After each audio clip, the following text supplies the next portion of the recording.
I'm Tien. Nice to meet you. Your name is? Tien. Tien. Yes. Aha, that's a nice name. Give Tien. him a little. Yeah. Tien, if you don't mind me asking, you're working, how old are you roughly? Chen, come on. Stand Yeah. here, bro. You stand in between. Have a nice conversation with him, you know what? You might learn more from him than me. Because, you know, there's something that you might ask me or I might not. Is it okay if I put the mic on you? Yeah, just go on. Oh, sure. Okay. Let's try that. The girl's getting mic'd Ni up. hao, man. Looking good. Thank you, sir. Yeah, nice to meet you. So roughly your ages? I'm 17. Okay. I'm not working. I'm still doing my A-levels. Cool. And your belief theologically, would you align with a religion, agnostic, atheist? Where do you pitch the tent? I would say I'm more to the agnostic side. I used to be like quite hardcore atheist, but then I met guys like him who's religious, and we had lots of conversations about it. What religion are you? I'm Muslim. Because I realized after a while, if we had lots of conversations, we disagree over many things because like our worldview. So I was like, I might as well just talk about that instead. And then I realized he has a fair point. So there's many Christians and other religious people. Yes. So then that made me unsure, and now I'm thinking about it, I guess. That's really good, because the thing, Tien, yeah? Yes. So Tien, we normally when we're just sitting down and we're relaxed, we're not caught in the rat race of the world. When we sit down and we look at the immense level of design around us, yeah, and it's objective design. So you see a tree, you see the seeds inside a sunflower, you see even a shell. The design and the construction of a shell makes you question, how did all of this come to be? And there are a few options that typically people pitch their tent at. So either they say it came by chance, or they say it created itself, or they say it came from nothing, or they might say, you know what, logically speaking, there has to have been a creator. So out of these few options, which of the options do you think makes the most sense to you? Well, I think personally, from what I've known so far, obviously I'm not very sure, but I think the matter that makes the leaves and the trees have always been there. But I think that the pattern that makes the leaf, is by chance. Not exactly by chance, but it starts, I believe in evolution personally, so. Right. Okay, so just coming back to the point, do you believe in Big Bang as well? I think so, yes. So Big Bang means that there was a beginning of time and space, isn't it? Before that, there was no time and space. Yes. So that's when time and space started, so there was a beginning. So then that begs the question, what caused that beginning? Yeah, did it just happen by itself? Did it just come from nothing? Or was there some sort of creator? Like, what makes the most sense? To me, honestly, I don't know. But I know very little, I think, about this area. I've learned a little about No problem. physics. What we'll do is we can go through each of these points very briefly, and we can explore them. But in order to do that, just give me where you are at the moment. What makes logical sense to you? I'm not going to hold you to it. It's not a gotcha moment. So when you see the immense amount of design, for example, when you see a mandarin duck, when you see the blood pressure control system in the brain of a giraffe, the migratory instinct of a Bewick swan, the homing instinct of a pigeon, you see all of these things. Do you think, came by chance? It just happened? I think it came by chance in the beginning, but then those that did not have this adaptation were deleted by the selection pressure, so then this bit thrived, which is evolution, yes? Okay, so bear in mind evolution starts with the first organism. Yes. It doesn't answer what came before the organism. For evolution to be considered, there has to already be organisms present. So evolution doesn't explain how it all began. Yes. Yeah, evolution is one of the explanations of how what we see around us came to be diverse. Yeah, that's why we need the Big Bang. And that's the best explanation so far that we have. That first there was nothing, then there was something. Okay. What caused the Big Bang? Now, you're alluding to the fact that it's chance, yeah? that it just happened by chance. Consider this one point. Are you aware of logical fallacies? I think so, to some extent. Yeah. Brief So, extent. But so logical fallacies very simply means flaws in logic. If a person makes an argument and it is logically inconsistent. So there's one type of fallacy called, it's it skipped my head. Let me see if it comes back to me. It'll come back to me. But that fallacy is when you take something that is abstract and you give it concrete. It's called the fallacy of reification. Ah. You can see why it slipped out of my head Yeah, because quite it's a so long easy one, to yeah. remember. Reification. When something is abstract and you give it concrete properties to such a degree, it's as if you're saying, oh, the rolling of a dice created the universe. Yeah, chance itself is not creative. Chance is descriptive. That's all it is. Chance doesn't create things. We can use it to describe phenomena, but to say that chance created this is to assign a consciousness to chance, which I don't think scientists do, and that's why this falls in a fallacy. By saying, oh no, chance did this. For example, you've got the first self-replicating DNA that then creates, and then you're saying, oh, certain things were deleted, and then certain things were not deleted. There seems to be a conscious effort being made to create some form of design. Because even atheists admit that there is design. So if something is random, if for example an explosion happens, no explorers go, yay, an explosion happened. I'm gonna go and find some new species there. Of course not. Chaos begets chaos. Yeah, so if there's an explosion and if there's random mutation and that sort of stuff happening, human beings call random mutations cancer. Random mutations in the body are cancerous. They don't create productive things. They need to be isolated, they need to be chopped out, they need to be removed and extracted. So that's why chance doesn't make sense, to say chance created it. Because it's like Mother Nature. What's Mother Nature? It doesn't exist. It's like an abstract term to just make it sound nice. The other thing is by saying universe created itself. That's like a mother giving birth to herself. It doesn't make sense, you see. So if a mother can't give birth to herself, if chance, things don't just pop in and out of existence, and chance doesn't create things, has no consciousness, then chance can't be held responsible. And then when we look around us and we see anything that's of design, for example, when we're looking for alien life and we see pottery, if we went to Mars and we dug and we saw a vase underground, would we assume it came by chance? I see your point in that one. But then, But what would be the conclusion there? I would not, and here's why. Because on Earth, when I see pottery, I've seen people make pottery. Yes. I've seen the process of pottery being made. Yes. So when I see another pot, even not on Mars, say just there by the ground, Yes. I'll assume a guy made the pot. Right, Yes. right. But I've never seen a person, or anything really, physically make a tree, atom by atom. Yes. So if we go onto Mars and we see a pattern of a growth of some sort, of something, a pattern, I wouldn't know in that case if it is made by someone because it has a pattern, or if it's just a natural phenomenon, because I can see in nature lots of things already have patterns. So then if that is the case, I can't tell. But if it's a pot, to answer your question, sir, I would say yes, something made that. Maybe not human beings, maybe Martians. It's some intelligence, yeah? So that's what we do in science. We have the inference to the best explanation. Science can't say anything technically for certain, yeah? Because even though you've said, oh, there are certain things that I've seen that happen now and that are taking place now, that doesn't mean that the same thing is going to happen tomorrow. That's an assumption of science. It's called the problem of induction. Yeah, that just because something's happened today, happened yesterday, to assume that it's going to happen tomorrow, it's not really grounded in evidence or scientific evidence. You're more than welcome to come back.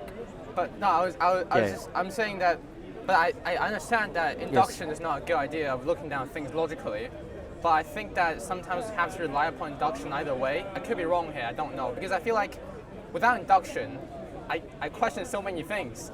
Got you. I'm here right now. Yes. I assumed I'll need to eat and drink and breathe because I ate and drink and breathed a moment ago. Right. I might not be. I assume I'm a sane individual and I'm thinking. I might not be. Who knows? Yes. But I think induction is kind of necessary. It's flawed, but we kind of need it. Yes? So you're saying it's axiomatic. Yes. But that's what I'm saying. But that doesn't explain and justify induction, or our use of induction. We say it's axiomatic for us to survive and do science.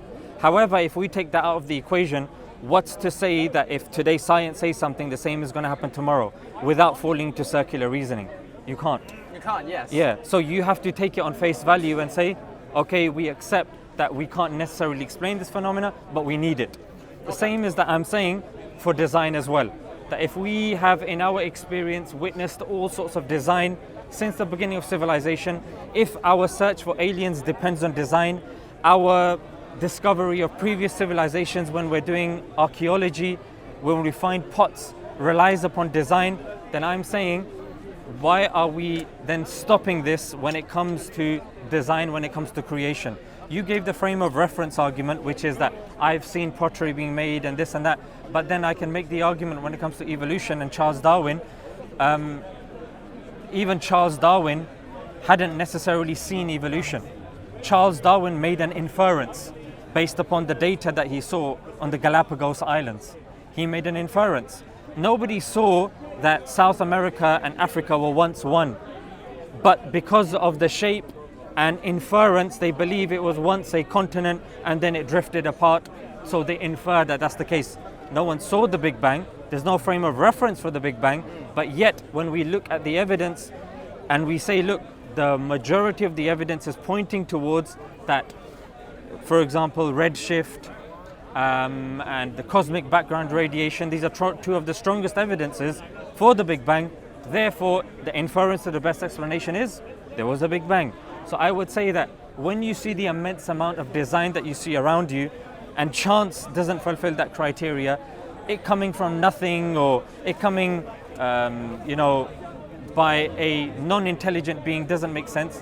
The inference to the best explanation points us to the direction that there has to be an intelligence. So, sorry, I'm just Go ahead, yeah, of course. I'm assuming you're a Muslim. Yes. And I'm assuming you believe that God, do you believe in the Big Bang, sir? We believe that Big Bang and evolution are mechanisms, and we believe God is a creator of mechanisms. So the two don't contradict each other. Okay. Yeah? I got that from him, actually. Right, good. But yes, so you also believe in the Big Bang, yes?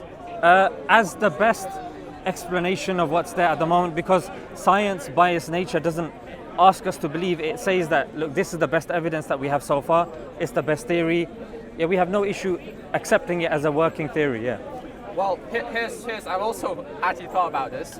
What I think is, for example, say the Big Bang happened at some point. If it happened or not, it doesn't really affect my life right now. Suppose the Big Bang didn't happen and the Earth and solar system disappeared randomly one day. It doesn't really affect my life per se, that if it happened or not. So if a person asks me if I believe in the Big Bang, I'm like, yeah, I've seen the evidence. Yeah. I'm like, I believe in it. But if it's wrong, if it's right, it doesn't really affect my life. Yeah. But the thing with Islam is, I think if I were to accept Islam, yes, there's a lot more influence upon my life. Yes. For example, my parents, they don't believe. Now I think that'll be a very tough conversation, especially because they're Chinese. Right. That's one bit. Yeah. I need to pray. I need to fast in Ramadan. I tried that myself. It's quite hard actually. So there's lots of costs to that. So in my opinion, now I could be wrong here, if this theory doesn't really affect my life, it's a lot more easier for me to accept it. It requires a lot less evidence because it doesn't really matter if I accept it or not. Yeah.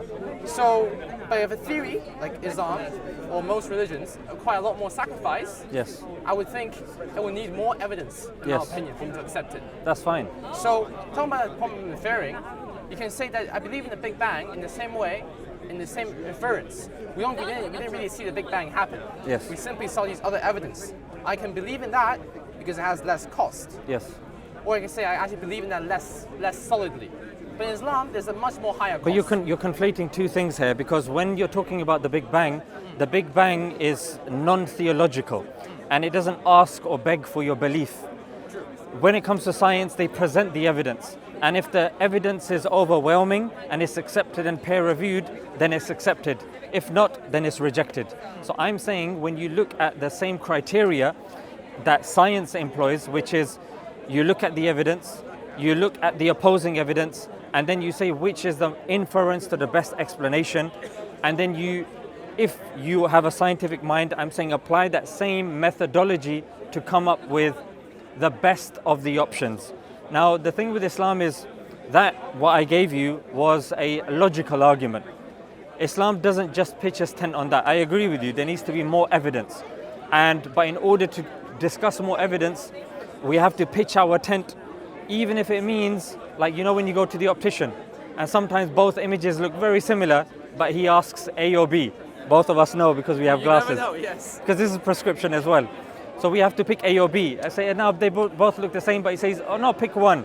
So I'm saying is that when we pitch our tent, we can scaffold the argument, and then we can see the immense amount of evidences. In fact, I would argue that Islam, compared to the other religions, gives more convincing and easy to understand and numerous evidences than the other faiths, head and shoulders above the rest. And I'll be able to hopefully prove that evidence that in this discussion. I'm glad to talk about that later. Yeah. So initially speaking, what I'm saying is that when it comes to Big Bang, we have a certain criteria. Let's look at the evidences, and then, okay, this has 7 evidences, this has 5, this has 3, this is peer reviewed, that's not, this is. So the inference to the best explanation is that it's this. So if we accept that, you know what, evidentially there was a beginning, because then to accept or to believe that things were there ad infinitum, then we have to leave science and we have to go to philosophy. Yeah? And philosophically, I would ask you the question, is there such thing as an infinite regress? Now, in real life, there's no such thing as infinity. Yeah? And infinity, by definition, is something that goes on forever. You can't add to infinity by definition. If you can, then that thing ceases to be infinity, isn't it? Yes. So the fact that we're moving, the fact that time is increasing, it shows that infinity is being added to. Therefore, this notion that there is infinity is fallacious. It doesn't necessarily make sense. Yeah? Philosophically as well, you've got philosophers that have said that if we are contingent beings, dependent beings, we depend on something, that depends on something, that depends on something. There's 2 options now. Either it goes on for infinity, which I've already told you is not logically coherent, or there has to be an end to that chain. Logically, rationally, philosophically, that philosophically they call the necessary existence. Yeah? And then you had philosophers like Aristotle and, you know, these Ibn Sina, Ghazali, and Thomas Aquinas. They didn't have an issue with this. Yeah? Because the opposing argument would be, no, it's infinity. It's been there forever. What's the evidence? Oh, we don't have any evidence. So you're pitching your tent on a black hole. There's no evidence there whatsoever. So if we live our life based on evidence, all the evidences are pointing towards there has to be an end to that chain. And then now the question is, what is that necessary existence? Is it logically the Hindu concept of God, Christian concept of God, a Muslim concept of God? But first we do have to pin down the fact that how did it all begin? Yeah? Did it begin through a process that's infinite and that's logically incoherent, through a contradiction? Or did it begin logically from an intelligence? We can say we don't know what the intelligence is, let's discuss that. But where are you at the moment with all of that? I'm gonna first answer your first point, Sure. I think, about like different theories, about like choosing the blurry eyes Yes, one. yes. I think out of the theories that you've given, as in if it's just created itself, it's created by a conscious being, I think right now, I'd say you're right, sir. I would say it makes most sense for something to begin this. Yes, but I don't know. Maybe it's me. I'll definitely think about what you said today, sir. I really appreciate this. No. But it doesn't really seem like that clear of a lens to me either. None of them are very clear. This is the best one, Got you. but I still can't see very clearly. Got you. To answer, sorry, what was the other point about infinity and how it all began? Yes. Yes. I could be confused here, but if you're Muslim, well then I would suppose that you would believe that God has existed for all eternity and he is infinite. Yes? But you're conflating what I said, that we're dependent beings. Yeah, we depend on something, that depends on something, that depends on something, but the end to that chain has to be philosophically a singular. Yeah, whether a person believes it's God or not God, philosophically you can't have an infinite regress of dependent things. For example, you depend on oxygen, that depends on atoms, that depends on quarks, that depends on this, it goes on ad infinity, wouldn't make sense. So philosophically that necessary existence is whom the theists believe to be God. Some philosophers don't accept that it's God, they believe it's energy or whatever it is, but they do accept that there is an end to that chain. We believe that end to that chain is different to the dependent being. We don't believe the necessary existence is dependent. We believe it's necessary. I think I'm the sort of guy that believes end of the chain is energy. Because yes. I look and I see and I say, I could die, Yes. what I am would die, but my atoms, even if it's transferred into energy in a nuclear fusion, it's still there. I got It you. can't be I got you. destroyed. Right. So I see it's been here forever. You can't destroy it. So that's what I think. I Right. think there was confusion there. Sorry. Right. No. That's Go on fine. now. So you do believe there is an end to that chain, and there is an energy or an existence that started it all. You said that made the most sense to you, right? Yes. I think energy has always been there, and I think something must have. Yeah. Right. I see. Right. So now what we would say is, let's look at the necessary existence and let's analyze that further. It has to be singular, of course, because everything depends upon it. Correct? Okay, so it's independent. It has to be immensely powerful because we have a level of power. We depend on something, and that depends on something. So if you depend on something, that thing that you depend upon has more power than you. Why would you say so, sir? Because even if you take the examples that you see around you, for example, I got a toy car. It's being powered by a battery.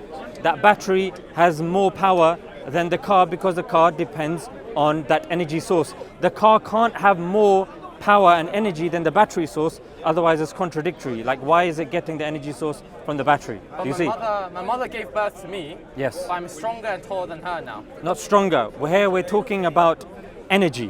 When you were a small, let's just say an embryo, yeah, your embryo was receiving all of that energy. You were actually connected parasitically to your mother and you were absorbing that. So when you were conceived, you relied on that 9-month period solely, completely and utterly upon your mother. I would even argue for about 4 years afterwards as well to communicate, so you were very much dependent. Yes, indeed, you grew later, but that's another part, philosophically, a different argument.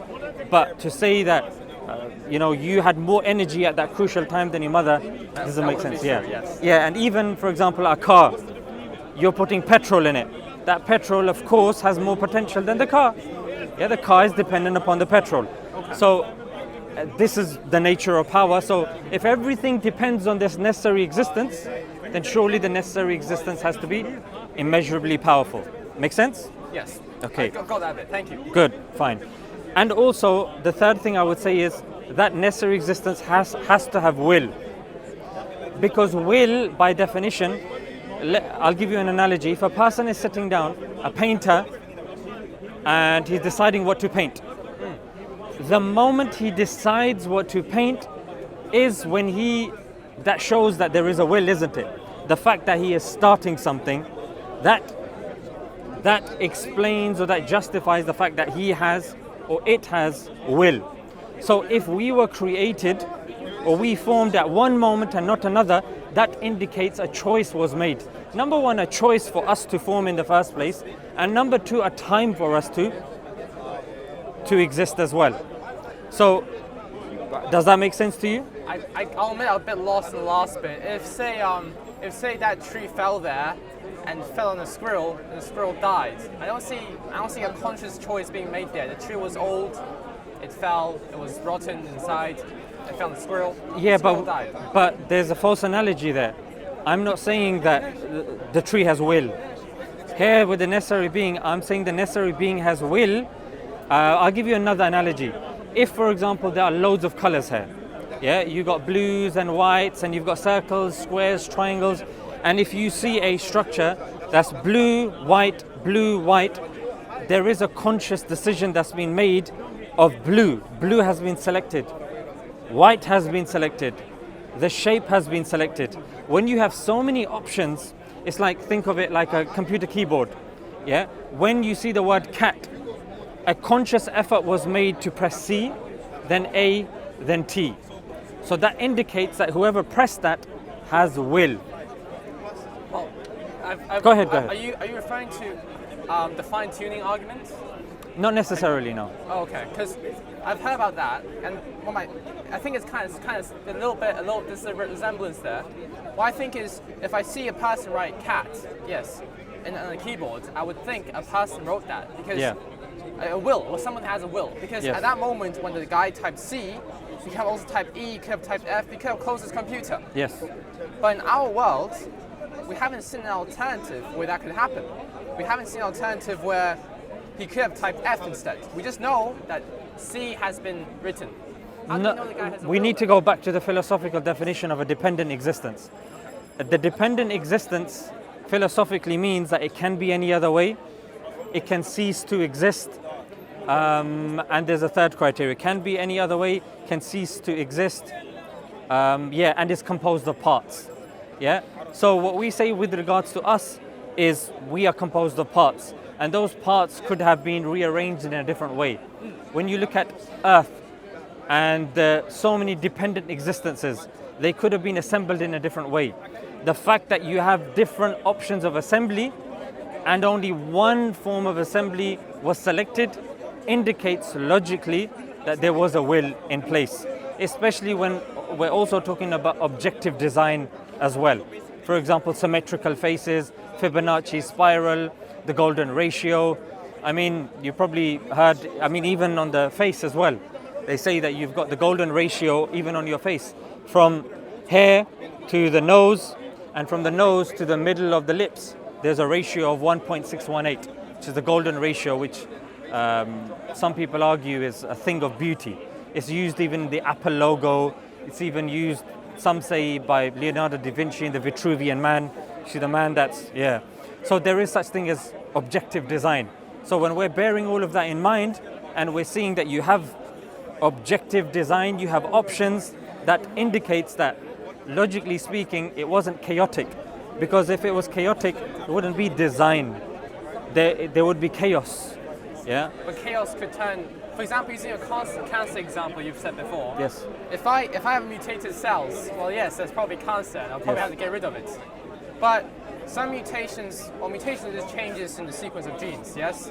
Well, mutations could be any way. They could change the amino acids in any shape. Normally it's bad, but sometimes it could be good. It's like if I write a book. Can you give me an example of a time that mutation was good? I'll think of one. Well, I think from my beliefs, in the beginning, things didn't really have, the cell doesn't really have organelles in it. And then it actually did. That's a bad example. Yeah. You've seen people online, for example, that have little children that have like immensely large muscles, even though they're very young. I would argue like when they're like 4 or 5. That's not from going gym while they're 4 or 5. I would argue that's a very beneficial mutation. I would think some we have lactose intolerance. But there's a difference between arguing that it's a beneficial mutation. There's another that it's been experimentally evidence for it to be a beneficial mutation. Do you see the difference? One is a onlooker observing and making the inference that, oh, because his arms are bigger, I'm assuming that there's muscle there rather than fat. I've made this poor judgment before where I've seen somebody that's big boned and large, and I think that he's gone to the gym and he says, no, I'm just on a diet of pizza and burgers. So I've been mistaken. So that's why I'm saying, evidentially and experimentally, can you give me an example of where it has been beneficial? So I'm not sure about this, but from my beliefs, when we were cavemen, when we were hunting for food, we didn't really have a large amount of milk. So humans couldn't ingest milk. We're lactose intolerant, all of us. But after agriculture came, we can milk cows. We can drink milk. We can eat it as part of nutrients. So then some of us developed the mutation of being able to drink milk. And those ones, obviously, they'll be able to have more nutrients. You can drink milk, I can't drink milk. There's a famine, have no potatoes, no other food, we don't have milk. You live, I die. You go on to make more babies, more people have milk, have ability to drink milk. And after a time, there's more people who can, more lactose intolerance. And I think, at least all the Asians I know, they can all drink milk. Yeah, I mean, that's the natural selection argument, isn't it? But that is predicated on the fact that you have that genetic information to begin with. For example, a human being that wants to get to the top of the tree, I mean, we've always tried to get to the top of the tree, and we've developed climbing techniques, but we don't get long necks, which people attribute to, say, the giraffe. You know what I mean? So just because I think that this is good for my this or that, I mean, I would argue against the fact that we were lactose intolerant. I haven't come across that evidence before. Reason being, because if that was the case, initially speaking, our mothers hormonally lactate and they give us milk to begin with, and we actually can't survive on meat and vegetation initially because we don't have those enzymes to begin with. It's only when we surpass, say, the first year, only then can, our body starts developing and we start growing, our mind starts developing, well, the brain starts developing, and then we can I wouldn't necessarily say that's to do with natural selection. It's in certain places where there might be less milk, maybe because you're in the desert or something like that. Maybe people have adapted to certain things. But to say that, no, we were lactose intolerant before as a blanket term, I haven't come across that evidence. Maybe you can point me in the right direction for that. I think about, I'm studying for natural sciences. Right. So I think I do know just a little bit more than the average person in this area, but I think I can come up with some examples. For example, the human beings, I'm not sure if you believe it. The lactose intolerance, to be honest, we can't really judge. When I see evidence, I mean, can you give me some evidence from something peer-reviewed, like Nature or Science? So, the human beings... When I say Nature, I mean the Nature journal and the Science journal, just to be clear.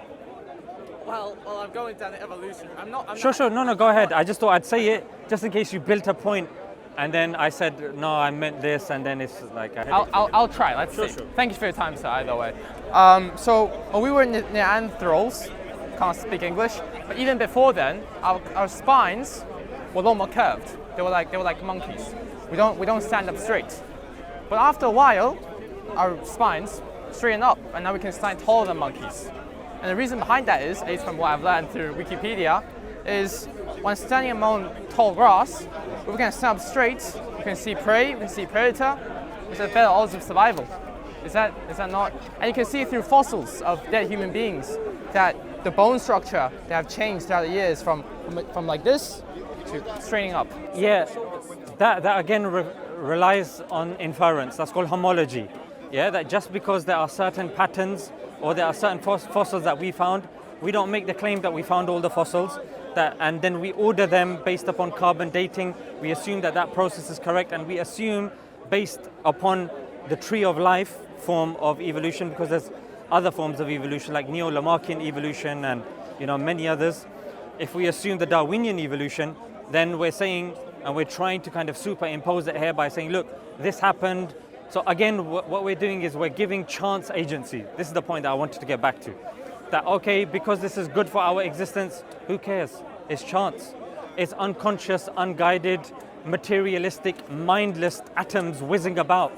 Why are suddenly they caring about, what's good for us, and, why is any order taking place at all? If a person's saying, no, this is millions of years of atoms just hitting each other. That's me.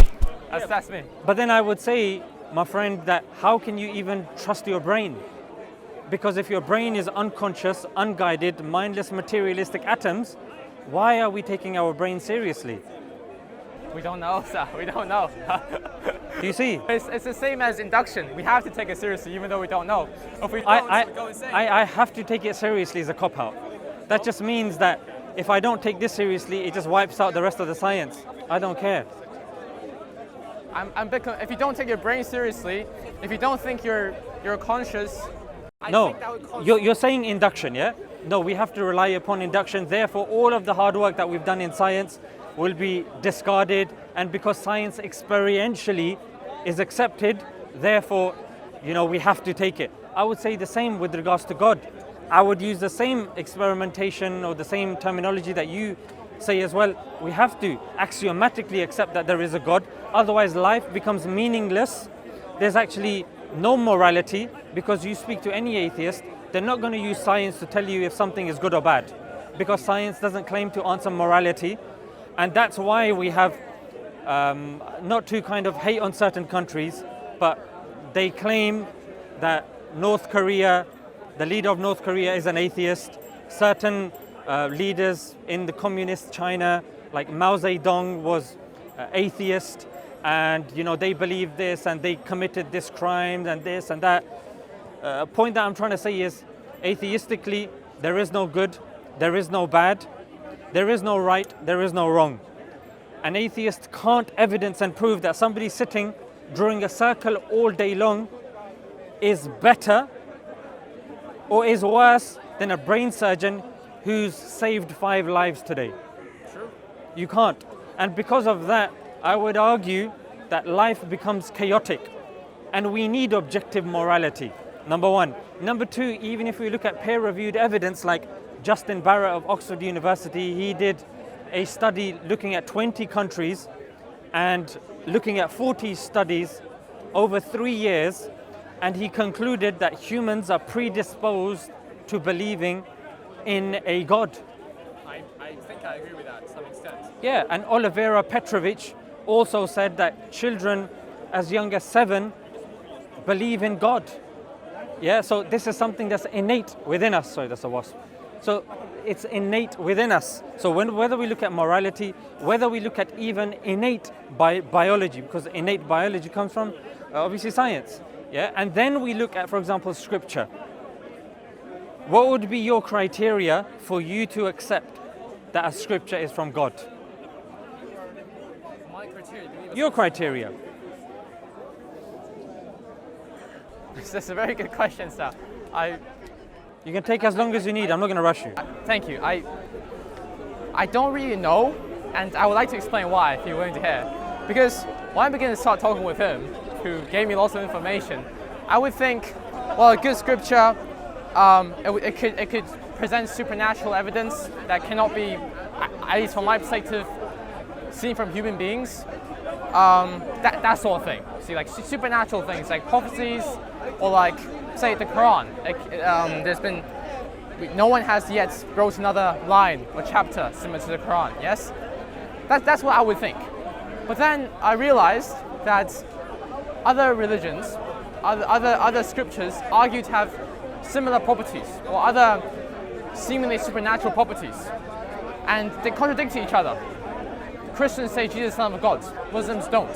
So from my perspective, logically, one of them has to be right. But believers of both claim that they both have those properties. And I look on the web, and I'm like, they are kind of right. They have to have a reason behind what they say before they say something. Let me just pause you there, yeah? So I don't really have a. That's fine. There's 2 things here. One is a criteria, subjective criteria that you have of books. That's separate to the fact that you're jumping the gun and assuming that criteria is gonna, actually you didn't, kind of. You said that the criteria that you'd thought of, you assumed that the other religions claimed that as well. Let's break that down slightly, yeah? One of the criteria is the Quran's challenge that you posited, your friend probably told you, is produce another verse like it. Yeah. So the Quran is unique in this from the other religions, ancient religions, that we believe it's a word for word from God. Exactly how it was when it was revealed to exactly how it is now. Hindus don't claim this about the Vedas. Christians don't claim this with the New Testament, and Jews don't claim this with regards to the Old Testament. And I'll give you evidence objective evidence as well, yeah? For example, as Muslims, we believe we have the same exact book, okay? How can we prove this? Well, we have a manuscript. We have manuscripts dating to the time of preservation. And the manuscript, the oldest manuscript, is actually present, guess in which country? Of the Quran, by the way. England. It's in the Great British Museum. Everything is in the Great British Museum. Okay, interesting. I'm gonna have to give props to Birmingham here because it's actually the University of Birmingham. Yeah, and it's been carbon dated, by the University of Oxford. Yeah, and they concluded that the people that analyzed the manuscripts has 100% word accuracy. The words have not been changed, adulterated, or modified. There is no manuscript of the Old Testament that dates to the time of Moses, like we have with regards to the Quran, dates to the time of the Prophet Muhammad, peace be upon him. The Christians, the oldest manuscript they have is 300 years after Jesus. Yeah, 300 years, that's the complete manuscript. The Hindus don't even claim to have manuscripts. They believe it's all verbally preserved, and there are certain people, as do the Jews, they believe that they're holy men that have been entrusted. But again, a person of science like yourself won't be able to verify this. I'm giving you evidence that you can literally go home and you can check today and say, objectively what he said is the truth. That's one evidence. Number two, when it comes to the language, the Quran is revealed and read in the Arabic language, Fusha Arabic language. You go to any shop and you ask them for the Arabic Quran, and you ask Muslims, like a lot of people, you notice that when I've spoken to you, I haven't looked away, people have come and gone. You can ask any Muslim here to read the Quran in Arabic, they'll be able to read it in Arabic. Yeah? Read something from the Quran in Arabic. Any one verse. Okay.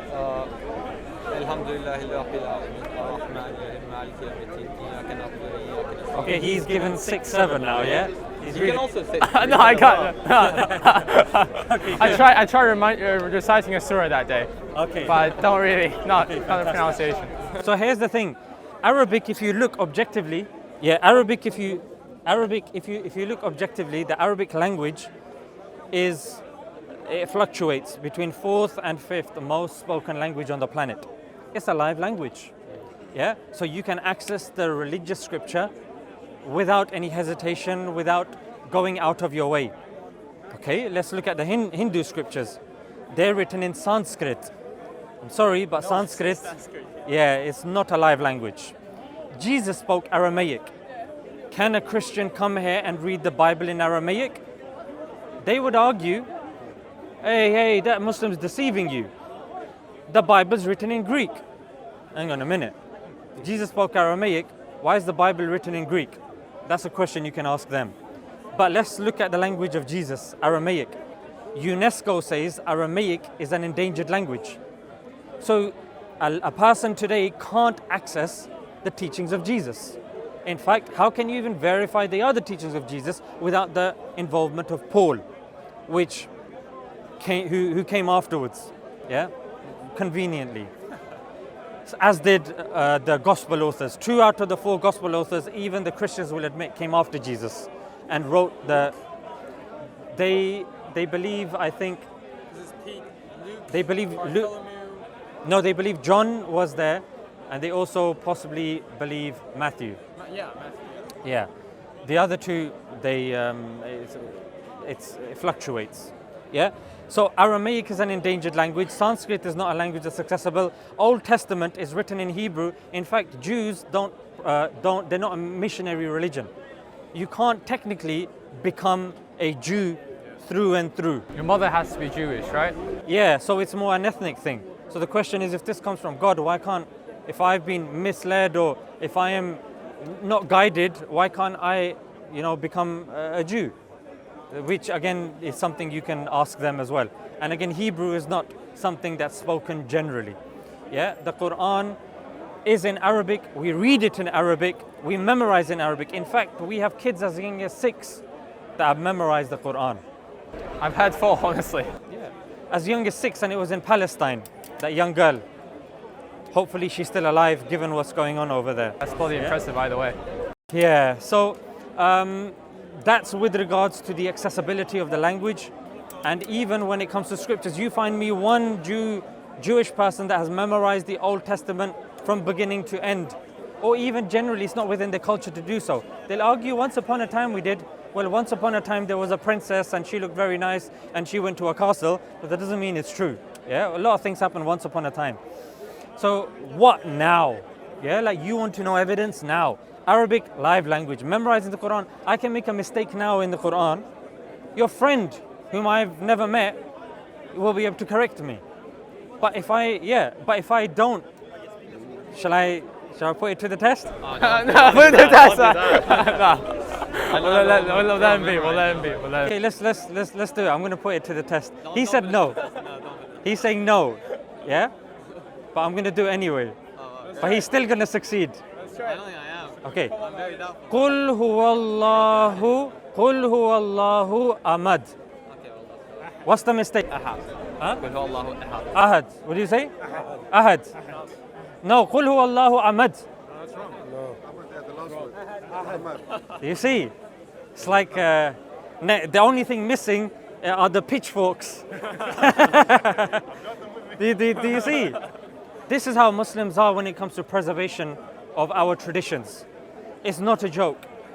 Because as you can see, moral-wise, there's already madness going on. If religion is difficult and inaccessible, then it seems that God is compounding the problem. Religion has to be something which is easy, comprehensible, and something which is not difficult. Now let's come to the theology. Okay? A little girl, you present an idol to her. A 3-year-old, you put an idol. So this is your God, clean God. And then she becomes excited, she runs, she slips, she drops, and then she starts crying because God is in pieces. That little child logically can say, I couldn't look after God. How does this make any sense? That a child, a 4-year-old child, that's probably soiled herself when she dropped, thinking that she's stronger than God. How is that helpful? It's not. Then you've got the Christian theology, which you've got a child and you say, look, you have the Father, the Son, and the Holy Spirit. They are 3, co-eternal, co-equal, fully God, but all 3 are 1. You speak to a child, 1 + 1 + 1 is 3. What if I tell you 1 + 1 + 1 is 1? They're telling me it's wrong. So look, it's something that a child should be able to understand. It's something that a crowd should be able to understand. It's something that has to be testable easily. You don't have to get specialist equipment to check it out and all this sort of stuff. Yeah? 1 + 1 + 1 is 3. If Jesus is God, what about when he came as human form? And he started going to the toilet and he started getting angry at the fig tree because it was not, you know what I mean? You know all this sort of stuff. Yeah. So like this doesn't make any sense. And in fact, there's somebody called Napoleon, yeah, who used to be with Tupac, and he accepted Islam. And he said one of the reasons for him was, first page of the Bible says God created the earth and everything in 6 days. On the 7th day he took a rest. He did, didn't he? According to them. And then Napoleon goes, after I carried on reading, it didn't say that God had recovered. For all I know today, God could still be taking a rest. I'm making all these prayers to him and he's still recovering from that mammoth task of his. So we cut that off from the tree. God is the one, independent. He does not beget nor is he begotten, and there is none like him. Yeah, I can tell you this in Arabic. It's in chapter 112 of the Quran. قُلْ هُوَ اللَّهُ أَحَدٌ اللَّهُ الصَّمَدُ لَمْ يَلِدْ وَلَمْ يُولَدْ وَلَمْ يَكُنْ لَهُ كُفُوًا أَحَدٌ. I can tell you the Arabic, I can tell you the translation, I can tell you the manuscripts, I can give you all of this information because, my friend, preservation is very important because somebody can come, interpolate, add things, take things out. And this is what they say about the Bible. You can take, in fact, you speak to a Protestant, they have 66 books in their Bible. Catholics have 73 books. Then you've got the Russian Orthodox that will have 79 books. Then you've got the Ethiopians that have 81 books. My question is, if it's from God, why are there so many different versions of your holy book? You speak to any sect of Muslims, they disagree on certain things, but the Quran, one. God, one. The pilgrimage site, one. Prayer, 5 times a day. Charity is zakat done once a year. Fasting, Ramadan done once a year. None of the sects have any difference of opinion about this stuff. You speak to a Christian, they'll differ in books, they'll differ in how many gods there are. There's such thing as a Trinitarian and a Unitarian. There's no uniformity there. Yeah, you speak to a Muslim, whether they're angry with each other, beefing with each other, you ask them how many gods, they say one God. But I hate that guy. That's fine, you hate that guy, but there's still one God. How many books? I hate that guy, but there's only one book. Yeah, so there's uniformity. That's why when we compare different theologies, I'd say I would disagree with that, because in any metric that you present to me, Islam and the criteria of Islam is head and shoulders above the rest. In fact, me standing here in the park, I can tell you the lineage of the Prophet, peace be upon him. Yeah, every single person in his lineage going up to Adnan. Yeah, like 20 people in his lineage. Why? Because we memorize that stuff, we commit that to memory, because we're proud of our ancestry, we're proud of our history and where we come from. Like, and something that's attributed to George Orwell, if you want to get rid of a society, you get rid of their history. So even when it comes to sayings of the Prophet, you have Muslims that are more critical about that. Reason being, because we are very cautious about something that's been falsely attributed to the Prophet. If I quote something to you from the Prophet and a Muslim hasn't heard it, they'll say, where's the evidence for that? Hadith scholars have to learn the chains of narration. For example, if I was to say the Prophet, peace be upon him, said, don't kill women and children. I say, we got this from Imam Malik. He got that from Nafi. He got that from Abdullah bin Umar. He got that from the Prophet Muhammad, peace be upon him. We know every single person in that chain. We have books that you can independently go and verify who is in that chain, whether they were liars, you know, what profession they were doing, who their teachers were, who their parents were, where they were living, where they traveled. So in terms of heavy preservation, knowledge, precision, I'd love to hear what, in your limited kind of studies of the other religions, what, based on what I've said, what the other religions have said that you think even comes close to the criteria that I've given. Okay. Thank you, Sam. I appreciate this. I see that you've mentioned all this, and honestly, I agree to this. The Birmingham one, I think I should have known that because I did search it out myself. About the Dead Sea Scrolls, about the Christian ones, I think I know that myself. I knew that beforehand too. And as far as I'm concerned, with all honesty, I agree with you. I think you guys have done the best job at preserving your holy books, and that's fair enough. I cannot argue with it. I obviously I do not know all the other religions, so I can't really say it's like the best. But from what I'm seeing, and also most of the criteria cannot be, for example, the widely spoken language that cannot be replicated. I agree with you, Sal. But here's my problem, yes. So what you got to understand, and I could be wrong here again, is that there's lots of religions in this world. From what I've known, there's like at least some 4,000 religions around, yes? Now, preservation of the holy book and even the validity and evidence within the holy book, those are all very important aspects of religion, of its evidence, of validity. But I don't think we can say that simply because a religion has its holy books best preserved, which right now I do believe is Islam, we can say that that is the most valid religion. For example, I'll give a rather silly example that I'm not even sure is true. But I've heard somewhere that if you have very devout monks of Buddhism, when you burn them, when you cremate them, they have these rocks within them. Normal people don't have. Now that could be false. My friend here had questioned me about that a lot. Did you say when you burn Buddhist monks, the thing that remains is a rock? Some of them has it. I heard it when I was very small in China. It's called, we can search it up right now if you're willing. It's called a shira shuoli, something like that. In Chinese, it's a shuoli. And other people of other religions, when you ban them, they don't have that rock. It's not a bone, it's a small rock.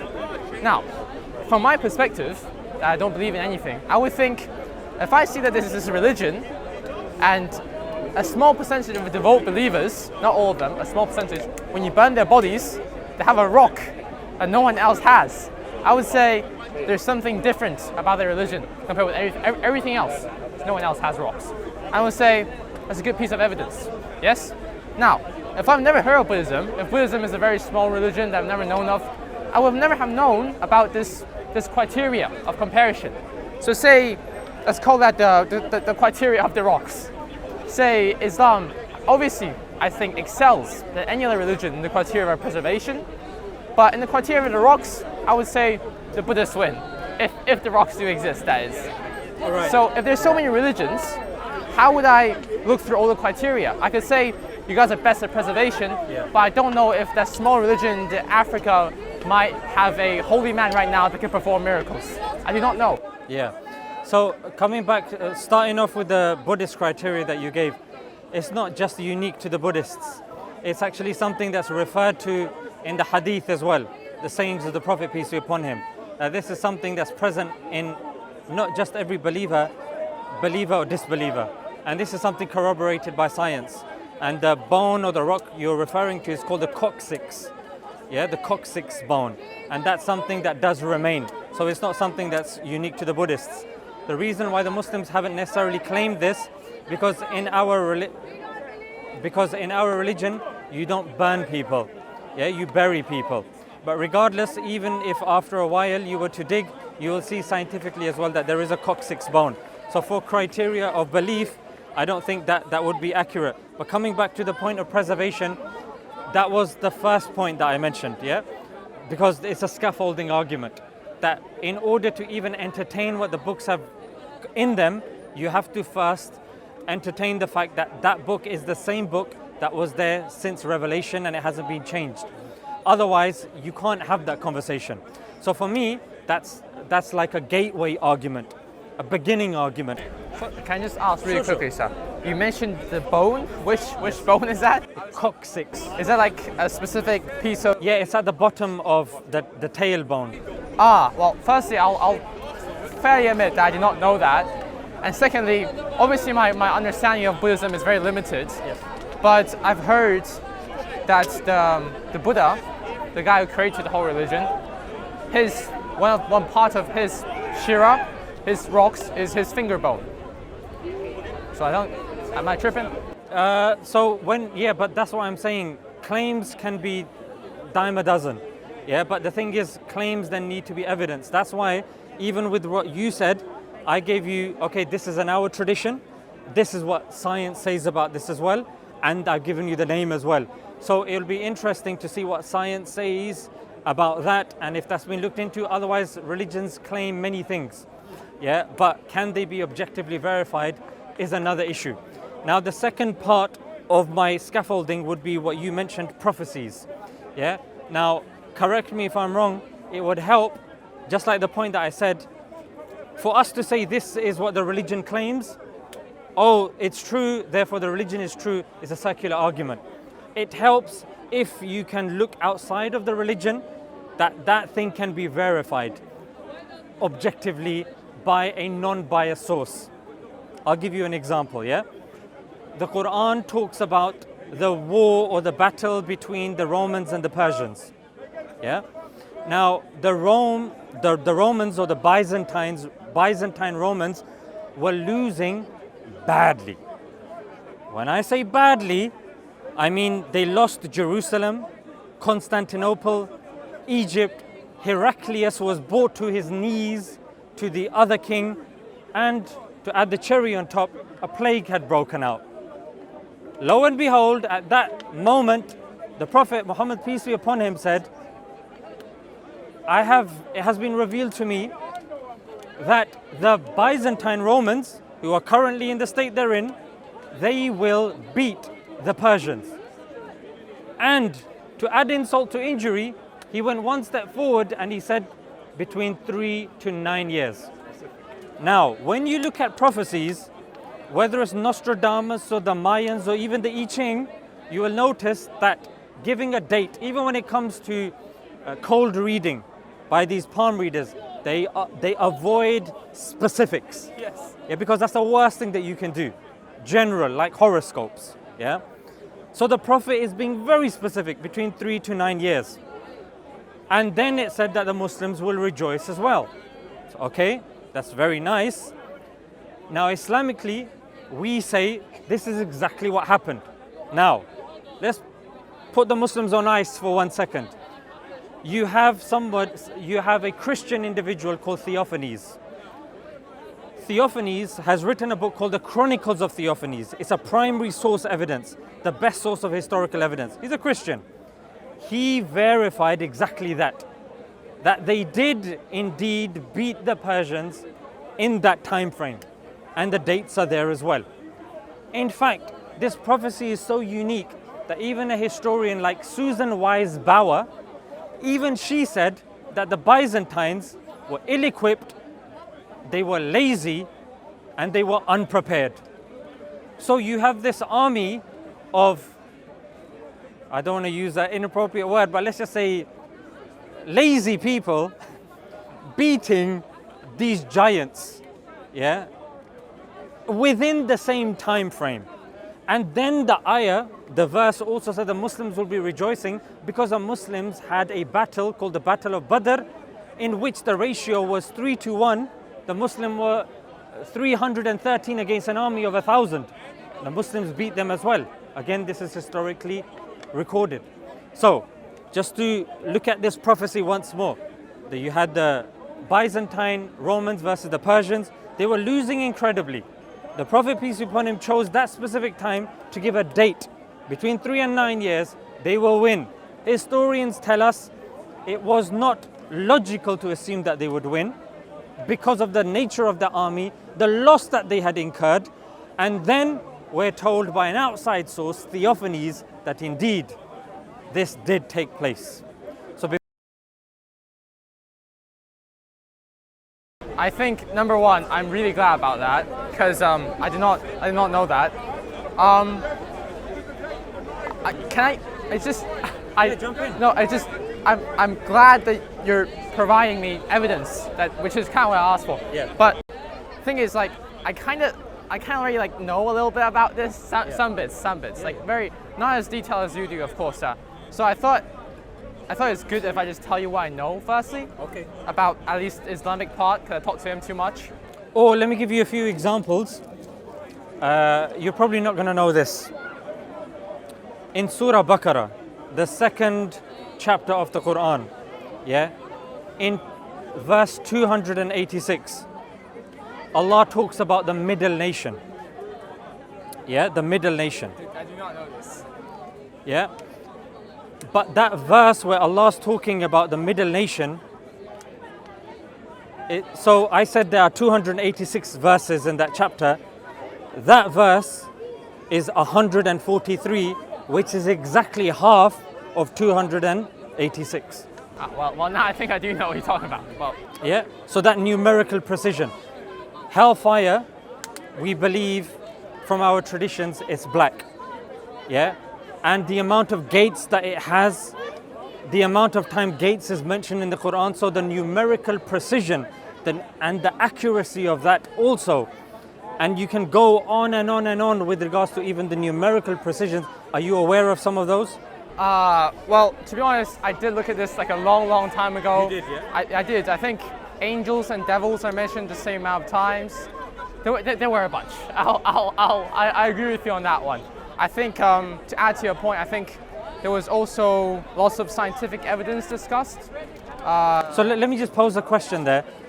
If a book is 1400 years old, it's used 1400 years afterwards, no one can find a contradiction in it.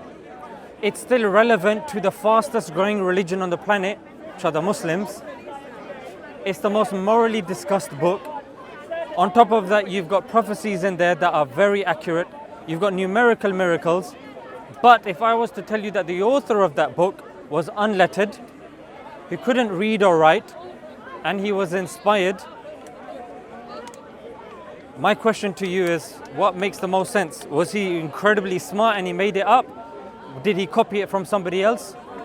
Or was he a prophet? Which of these makes sense, or do you think there's another option? I see your point. Well, I think I should re-edit my point previously. When I said that I think you guys are best at preservation, what I meant was, honestly, as of right now, I would think of all the religions I've heard, you guys have the most evidence. I'll admit that. Probably why I'm here today. And I think either it's because, he just left me. The sun hit me hard. No, because we believe that the angel that writes your good deeds is on your right. He was on the left, so he moved to your right.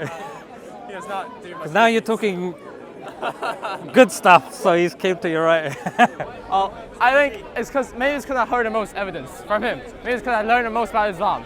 But I think you guys have the most evidence. And I think out of most religions, you're the most likely. And of your question of saying, in this case, would it make most sense for an illiterate guy to write the whole book, or for God to write the whole book? I would say any logical person, I hope, will agree with me in saying God writing the whole book will make a lot more sense. And I think that will make sense. But the problem here is, for example, the numerical evidence, the numerical sequence you mentioned. I searched online because I was curious. I was like, it can't be just the Quran. I searched for the Bible. Christians claim that the Bible also has numerical patterns. But if I'm being honest with you, similar to the Quran, I don't remember the specifics. We can search it up right now. But as for prophecies, Christians claim to have the same thing. Scientific evidence, they don't really have, because it's just a story about it. You make such good points, and sometimes I forget to address them. When it comes to prophecies, Christians have something called the Olivet discourse, which is a prophecy of Jesus, in which he said that the people who are alive at his time would perish, because it was like the end of world prophecy. C.S. Lewis says that was an embarrassing prophecy of Jesus. So when you say that when it comes to prophecies we're the same, I would say there's not a single prophecy of the Prophet Muhammad, peace be upon him, that's been proven to be false. Number two, that's been called embarrassing by an advocate of Islam, like C.S. Lewis. You can search this up, it's recorded, Olivet Discourse. So when it comes to prophecies, Islam is definitely more precise, but continue. Yeah, so I'm saying that's one thing. So I'm saying, from what I know, which is obviously very limited, I can see lots of other religions having, not in the preservation part, but at least in the prophecy part, in the numeric part, I can't say one numeric pattern is more significant than the other, per se. I would say they also have those. But the more important bit is... I would argue, and if you go back to my point at the beginning, you wouldn't be saying that, let me just jog your memory. The Quran is read in the Arabic language. Numerical miracles are found in the Arabic text. When it comes to it's called Greek Quranic. Whenever patterns are mentioned, with regards to the Christian books, they're with regards to the English version of the KJV. Which is a bit more botched. That's unfair to the Spanish people that are reading the KJV. How comes we didn't get miracles from God? How comes the English did? How comes the English always get this? You see, so it's not fair. And they don't read the New Testament in Greek. When it comes to the Old Testament of the Jews, they don't even have manuscripts that go to the time of Moses. So the book that they claim to have isn't even the same book that Moses did. In fact, even Christians, they believe that Jesus had a gospel that he was preaching, but then any other logical person would be like, but I swear the gospels were written 30 years after Jesus. Then what gospel did Jesus have? Why did they write it down? You know what I mean? Then what was he preaching and what are the Christians preaching? So that's why I'm saying that when you're looking at, and that's why I dealt with that at the beginning, it's about the original language. When you've got some languages, if Christians believe Jesus is either Son of God or to most of them God, and he spoke Aramaic, my question is, why the hell are you speaking English? Why is it for 50 years before the printing press, the 50 versions, that the 50 editions of the Bible were in Latin? Why were you talking about Latin? Why not Aramaic, which UNESCO says is an endangered language? So when it comes to numerical miracles, I would say no, we're completely different. If, for example, and I looked within Christianity because somebody came to the park with this, it's only unique to the English version of the KJV. That's all it is.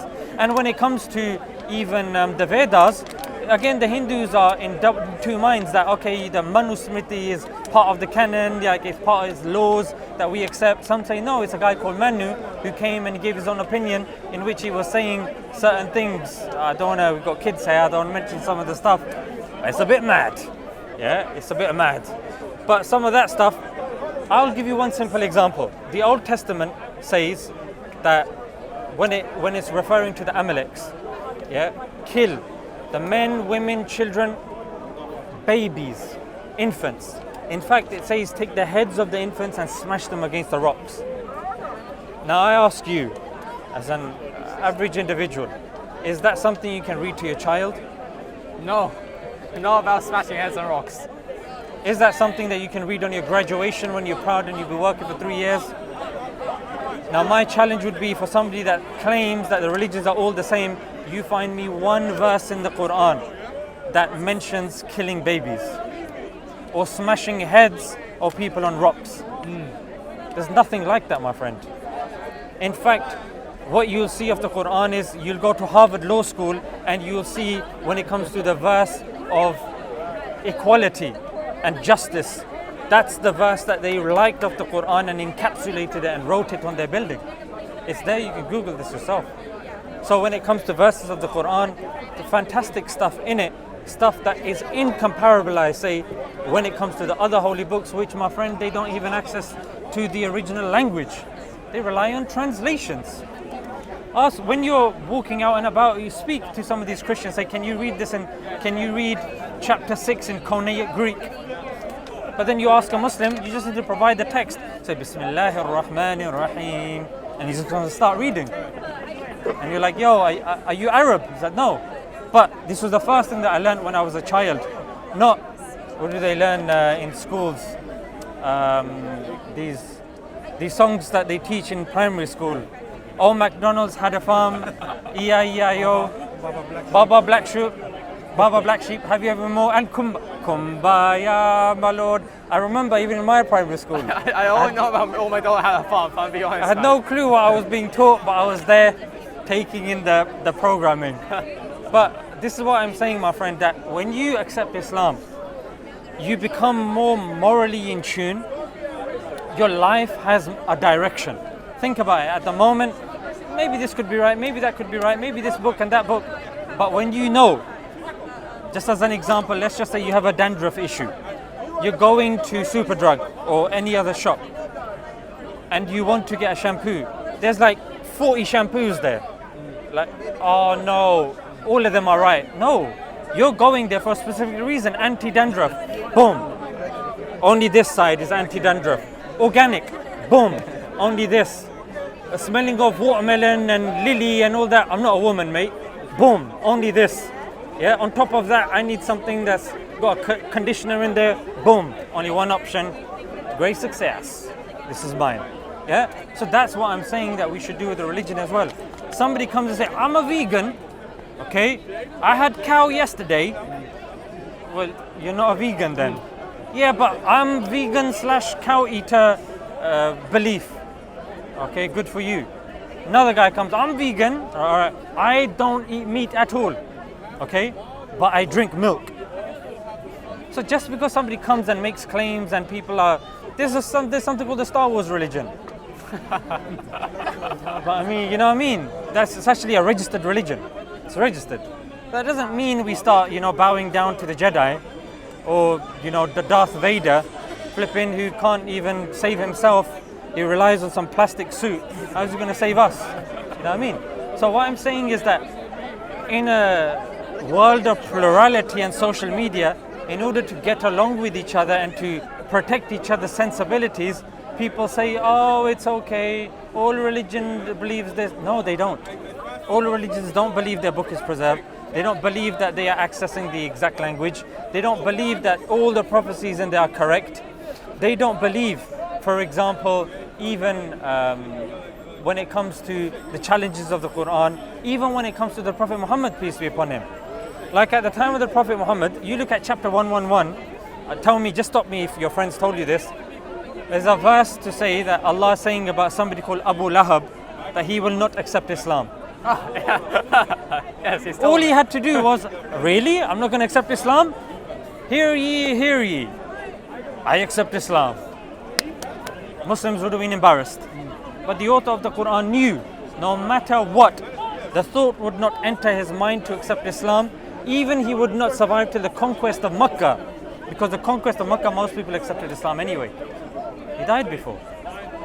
He died. So what I'm saying is that even a small prophecy like this, you won't be able to find in the other books. In fact, you speak to a Hindu and you go, oh, who's God?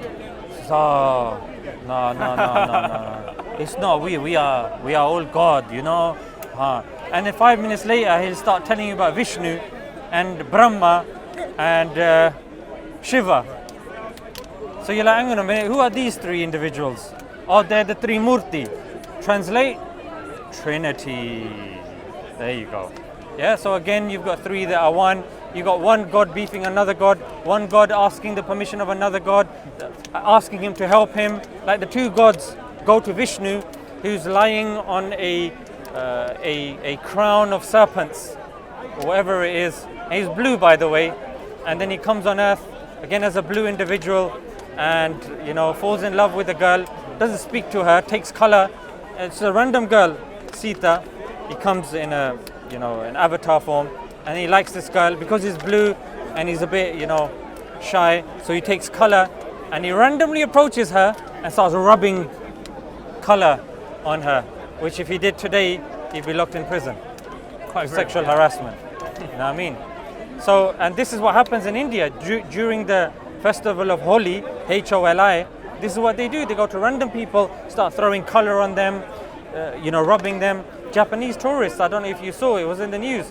They were talking about being grabbed and molested and all sorts of stuff. But my question to you would be that if religion truly comes from God, surely it should come with solutions.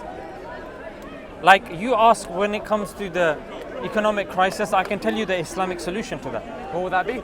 So the Islamic solution to that would be, number one, to deal with interest. Because Islam, there's two principles here.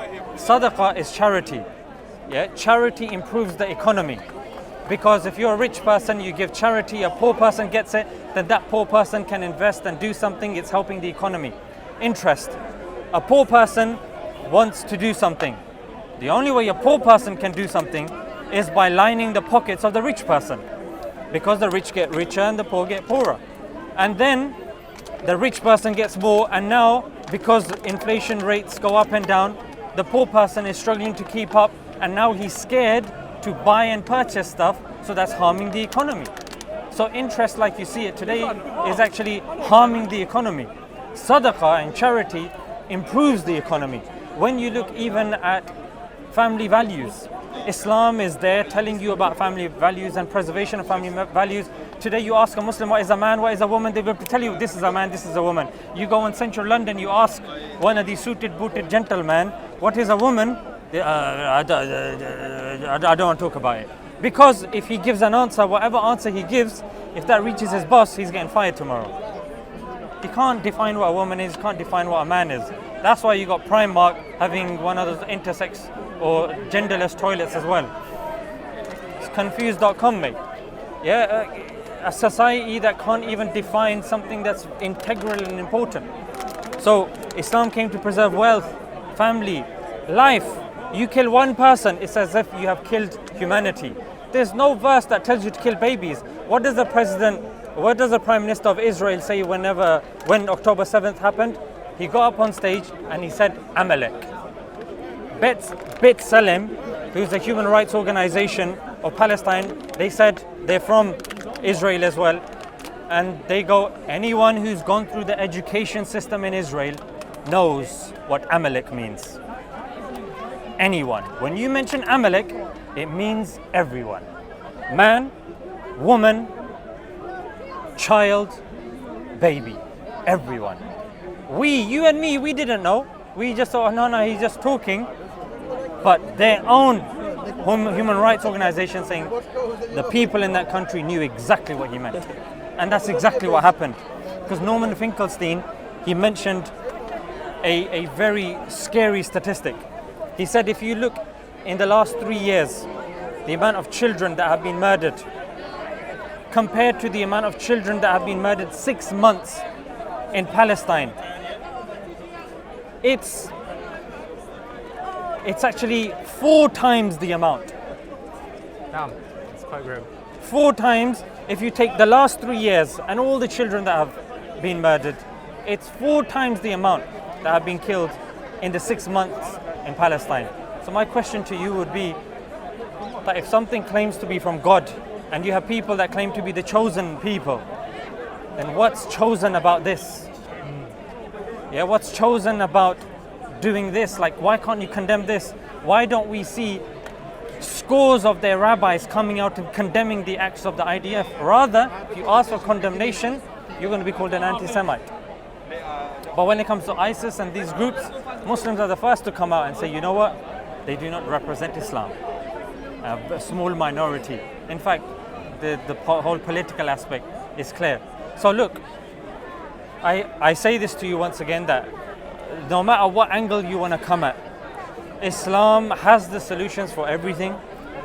If you were to accept Islam, Islam would, and the thing is, you can keep it to yourself. You can accept Islam. You don't have to tell your parents. I'll starting to pray, no? Sorry? I'll starting to pray. Yeah, no, but here's the thing. When you accept Islam, the analogy, if I can be so crude, is like that of a toaster. A toaster may be fantastic and amazing, but if it's not plugged into the mains, it's not fulfilling its function. So you as a human being, you might be wonderful, beautiful, amazing, but if you're not plugged into the mercy of God, and that's done verbally, you're unlocking the mercy of God into your heart by acknowledging Him. Because in Islam, the greatest sin is shirk, associating partners and not acknowledging God. So for us, it's very important that if a person accepts Islam, you open your heart and mind to God. That then makes you that toaster that's fulfilling its function. Yeah, and that's making you as an individual that is fulfilling their purpose. And you'll feel more, you'll see the world for what it really is. Yeah, rather than mindless, materialistic, unguided, unconscious matter, just atoms whizzing around, no right, no wrong. You will know this is right, this is wrong.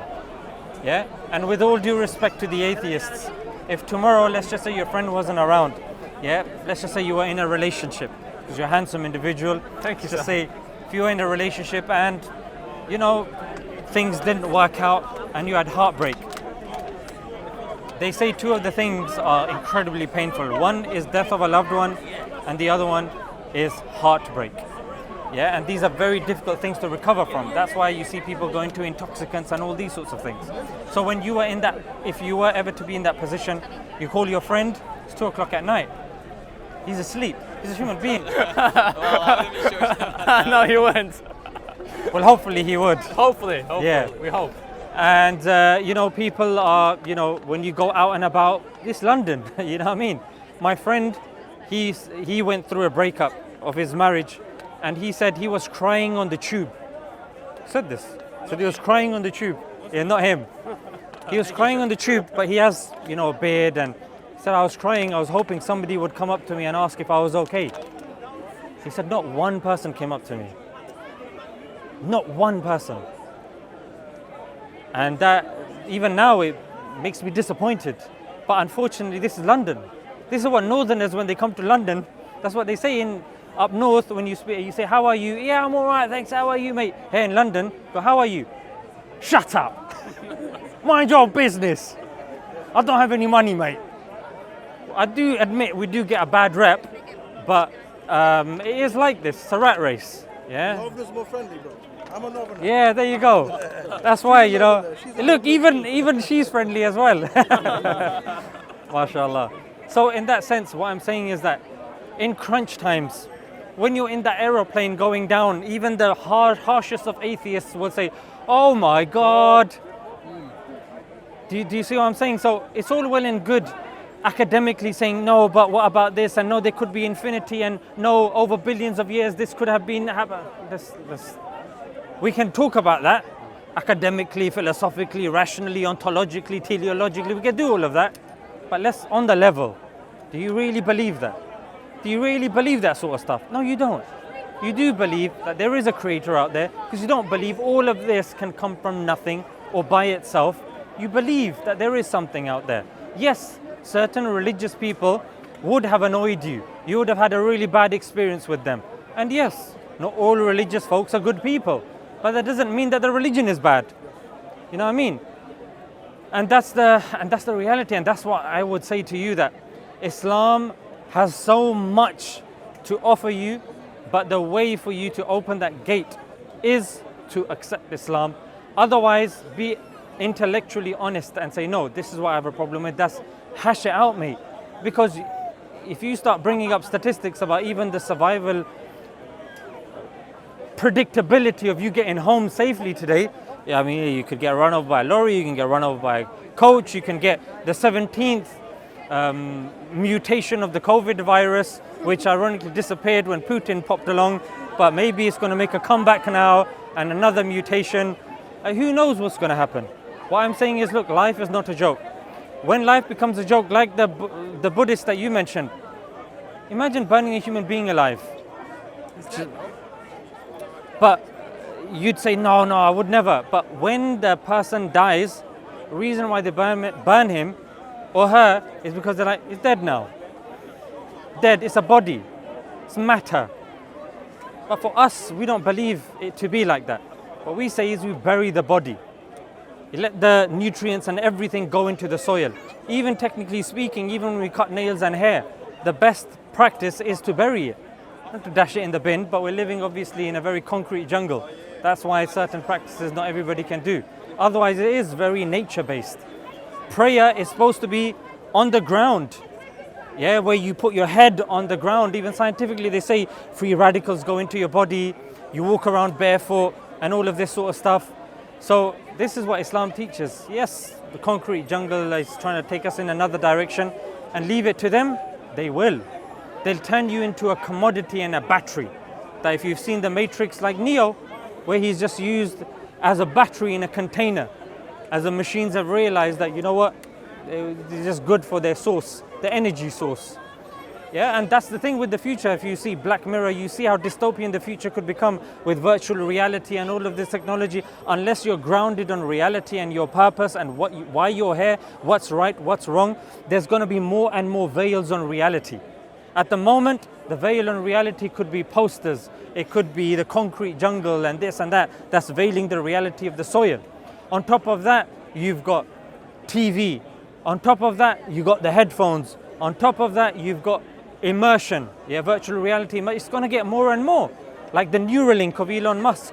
Yeah, they're going to immerse you more and more. Then it's going to be an episode like Vanilla Sky, where you can't distinguish between reality and the false reality that's being created as an illusion around you, or like they say, like the Matrix or whatever you want to call it, a simulation or whatnot. It's going to become more and more difficult. That's why I say now is the time. Now is the time you see something on TV, on the computer, on the phone, you can switch it off. But what if it's connected to you? What if you've got that thing that, you know, that chip that they're entering? In Sweden, they've already tried it on a few people. What if that chip then gets hacked? So there's so many issues that can come about further into the future. Even the way things are going at the moment.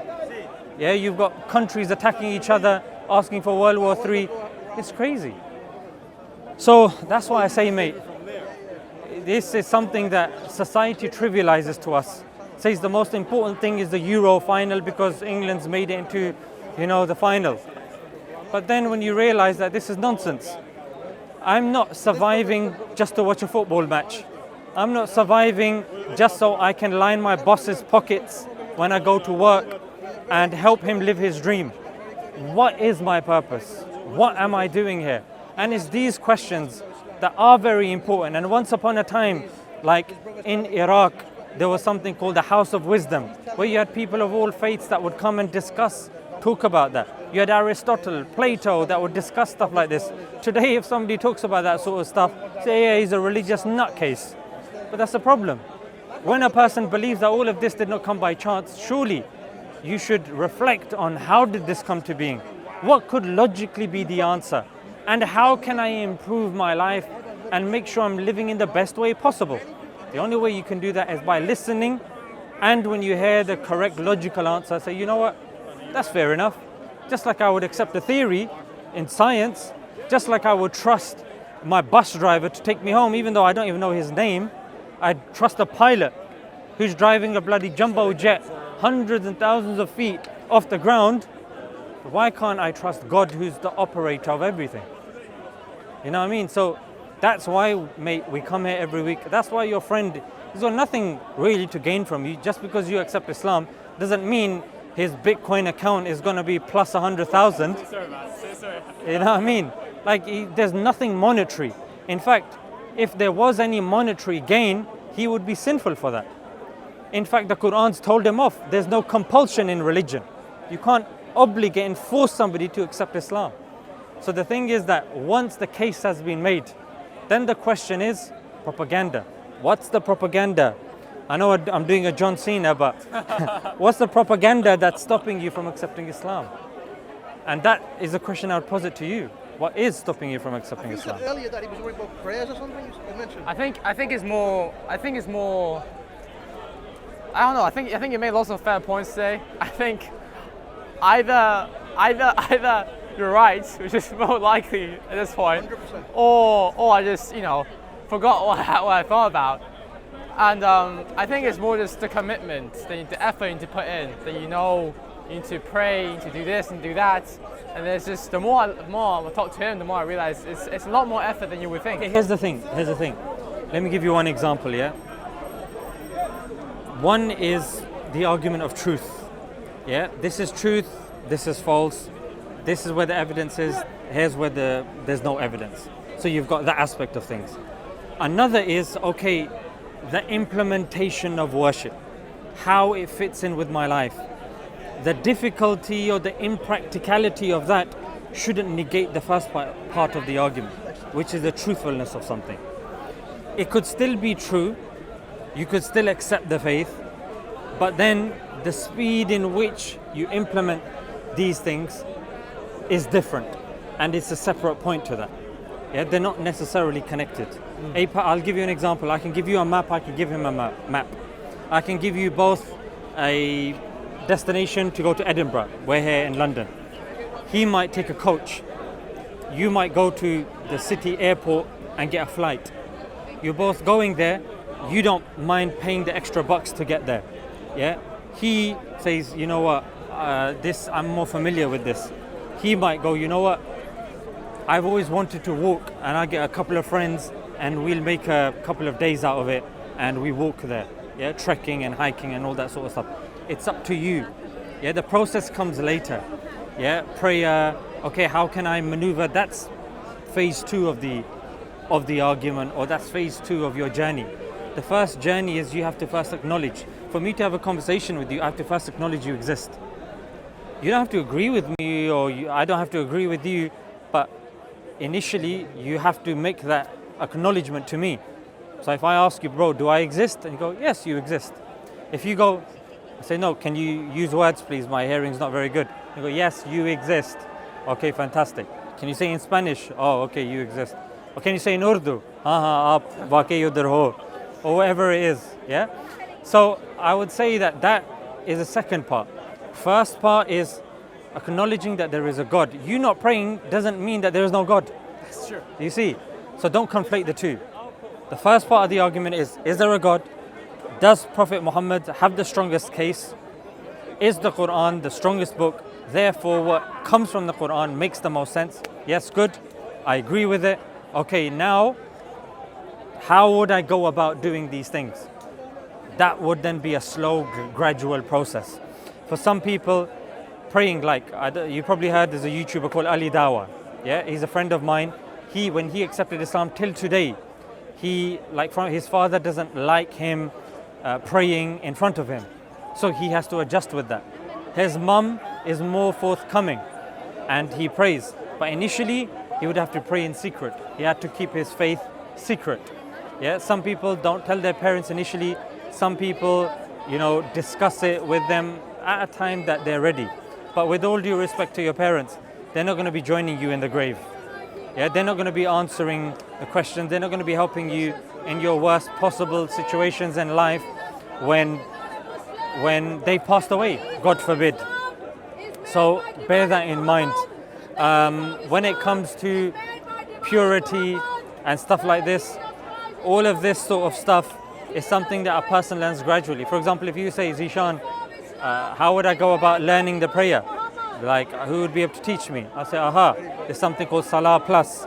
You go on there and they'll be able to send you a mentor and they can help you to pray. Yeah, but at the moment I'm studying, I don't have time to do this and that. No problem, we can get you an online course. We can get your online course in which we can get your, sorry, that's really loud, it's right in my ear. So you get a online course that can cater to your schedule. Yeah, maybe once a week, once a couple of weeks. That's it. Now, what's going to be interesting is you won't see Muslims doing that at Speaker's Corner. To be honest, I'm sure there's, out of the large community of Muslims, there's one guy. No, there's always one guy, no? You won't hear, because she calls the Prophet Muhammad, peace be upon him, the P word. P word? Yeah. So insulting P word, and she insults the Prophet as well. If there's ever anybody in the park that you see insulting Jesus, that person, anybody can go to him and say, you're sinful. To disregard the existence of Jesus, peace be upon him, is actually kufr, disbelief. We respect all the prophets. Yeah, even Buddha, like whether he was a prophet or not, can be debatable, but because he's respectable in the Buddhist tradition, as Muslims, it would be sinful for us to insult him. The Prophet said, don't insult the gods of other faiths. I guess it isn't that guy then. So that's why, if there was somebody, you could actually call me, I would go to him and I say, don't you dare insult Jesus, peace be upon him. You notice even when I address Jesus, I say, peace be upon him. So that's the thing. And even when it comes to Christians, you'll have some Jews that believe that Jesus was the B word. And they say that he was an illegitimate child, he's in the hellfire. So we accept Moses, we accept Jesus, we revere the likes of Buddha, because we don't believe that Buddha actually came with a religion per se. Like Buddhists don't technically believe in a god. Yeah, it's more like a lifestyle. Yeah, and there are differences of opinion about that sort of stuff, which I don't want to get into. But what I'm saying is that even in terms of implementation, look, you will not see somebody insulting Jesus. Challenge. Without another Muslim then going to him and telling him off. With her, he's a Christian, he's not going to tell her off. Yeah, there are some people that have been coming here for ages, they're not going to tell her off. Because she gets paid to come get people into a altercation, and then she goes home and it contributes to her visa. She comes every week? Yeah, because she needs money for her visa. She has to renew her visa, isn't it? That's sad. Yeah, I don't think it should be renewed, to be honest. I don't know why they keep renewing a visa. It's because people give her attention. She's getting what Do you see? She's here because she knows she wants to get the views, isn't it? So she wants to get involved. But she helps us forward the case for Islam. I think that's helpful. she needs the money. Yeah, the visa's not going to pay for itself, If you a know. Muslim did the same thing, other Muslims would grab him and say, you cannot do that. They would be very upset. And that's What's her name? Oh, you don't know? Najma. Najma. Ah, mashallah. After my mother. Najma. Mashallah. I like the head covering. It's nice, mashallah. Well, thank you very much, sir. I'll think about what you said. Yeah, think about I it. think you made lots of fair points. Yes, but definitely I'll be here hopefully next week as well. Think, ponder, but do one thing that I'm sure your friends told you. When you're sitting by yourself, you don't even have to tell anybody. You raise your hand and you say, God, I don't know who you are. I don't know what's going on. There's so much information. I don't know what the thing that's stopping me from accepting Islam. Please guide me. Guide me. Yeah, because from my impression of you, you seem like a sincere individual. that you're here, you're listening, you're interested, and that's a very important criteria for anybody to get somewhere in life. And I think you definitely have your head screwed on. And yeah, I'll be here if you want to see me next week or whenever. Reflect on the points. This will be online, so you can check the references that I made and the points, and you can cross-reference them to see if I made some stuff up or if I was actually speaking the truth. You're more than welcome to do so. Thank you very much, sir. My pleasure. Appreciate Take that. care. Take care.